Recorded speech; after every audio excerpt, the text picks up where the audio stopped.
Assalamualaikum warahmatullahi wabarakatuh. Kami dari Universitas Muhammadiyah Makassar, Fakultas Ekonomi dan Bisnis, Prodi Ekonomi Pembangunan.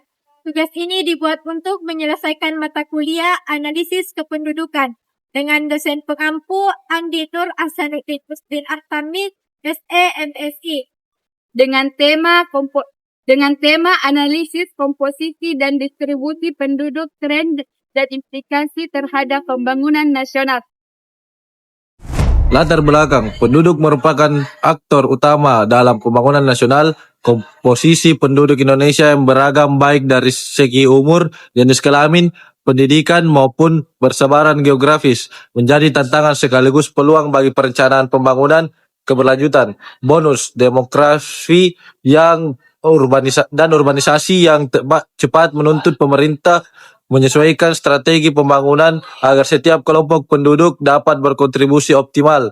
Pendidikan berperan penting dalam meningkatkan kualitas sumber daya manusia, sementara ketimpangan distribusi penduduk di mana 56,10% berkonsentrasi di Pulau Jawa menunjukkan perlunya pemerataan pembangunan dan layanan publik di seluruh wilayah Indonesia.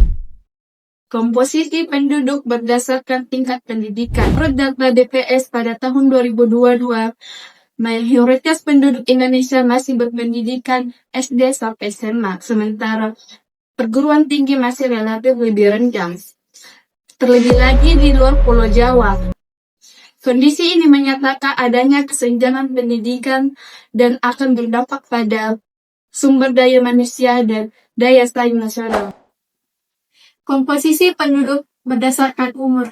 Struktur umur penduduk Indonesia mengalami perubahan yang signifikan dengan kelompok usia produktif 15 sampai 64 tahun mencapai 70,72% dari total populasi berdasarkan sensus 2025. Kondisi ini menunjukkan bahwa Indonesia sedang berada dalam fase bonus demografi yang menjadi peluang besar untuk mendorong pertumbuhan ekonomi, asalkan disertai dengan kebijakan, ketenagakerjaan, dan peningkatan kualitas sumber daya manusia.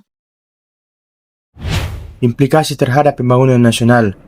Komposisi dan distribusi penduduk berpengaruh besar terhadap arah pembangunan nasional.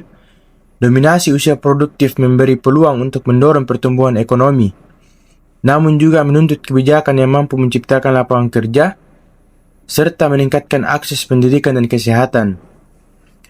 Ketimpangan distribusi penduduk antara wilayah padat dan wilayah berpenduduk rendah menimbulkan kesenjangan dalam infrastruktur, layanan publik, dan investasi. Oleh karena itu, pembangunan berbasis potensi lokal menjadi strategi penting untuk pemerataan ekonomi. Selain itu, peningkatan kualitas pendidikan dan pemberdayaan perempuan merupakan investasi jangka panjang dalam memperkuat fondasi pembangunan nasional.